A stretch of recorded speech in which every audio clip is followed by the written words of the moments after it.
The first screen you have here, source 1 is utility, source 2 is the generator. You're going to have your voltage on each phase, and you'll have amperage on each phase. Okay, if the generator is running, you will see voltage on source 2 and amperage on source 2. If you have a problem with this switch, or you had the events that we had happening where this transfer switch was transferring back and forth, use the arrow button and it changes what's highlighted here. You go to historical data, you hit the enter button, and then it'll give you an event summary. Hit the enter button again, and it'll tell you everything that this happened to this transfer switch. Now, we just ran the generator outside, so it told us the source 2 was available when we started it, and then it became unavailable. That's not a problem, but if you did have a problem, like it would say utility loss, try to transfer the emergency wasn't available, that would be a problem.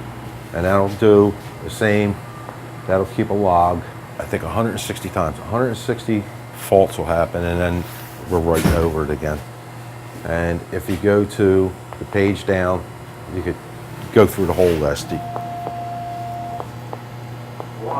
2, 3, 4, testing 1, 2, 3, 4. And then eventually it's just going to go right back to the beginning again. 1, 2, 3, 4. And it's right, it's telling the page up. Okay, so we want to go back to the main menu and say we want to see the set points. We want to see if there has an exercise timer in here. You go to view set points, hit enter. Then it has time delays, dropouts and pickups. That's what voltage is going to drop out, and frequency is going to drop out the utility and go on generator, what the low set points are. And your engine test. So we're going to look at engine test. Now, if you want to run an engine test, you just push this button.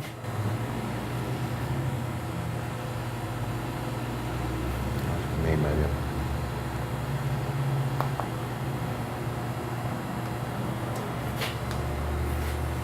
It's going to ask you for the password, 900.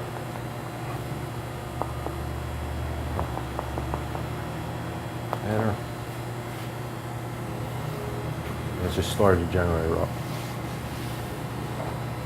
Source 2 available. Source 2 is available. Okay, now. It's running.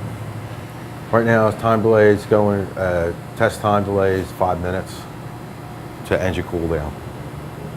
So you have 5 minutes it's going to run, and then you're on a 5-minute cool down on top of that. Now, if you want to, let's say you did transfer over and you were doing a transfer test and you want to bypass that timer. You hit those two buttons in together. And we'll do that when we actually do the breaker. So we're going to have to wait 10 minutes now. All right, we got it there. We hit enter. It goes away from there. Hit the arrow down to bring the arrow down to the save. So 5-minute cooldown's long enough? Yes. What you recommend? Yep. Nothing longer than that. It's not going to get any cooler in 5 minutes than it was. So. All right, let's bring it back to the main menu. And we're going to drop this one out. And it should start up, transfer immediately. As soon as I give it back, it's going to go on its time delay back to utility, or back to utility.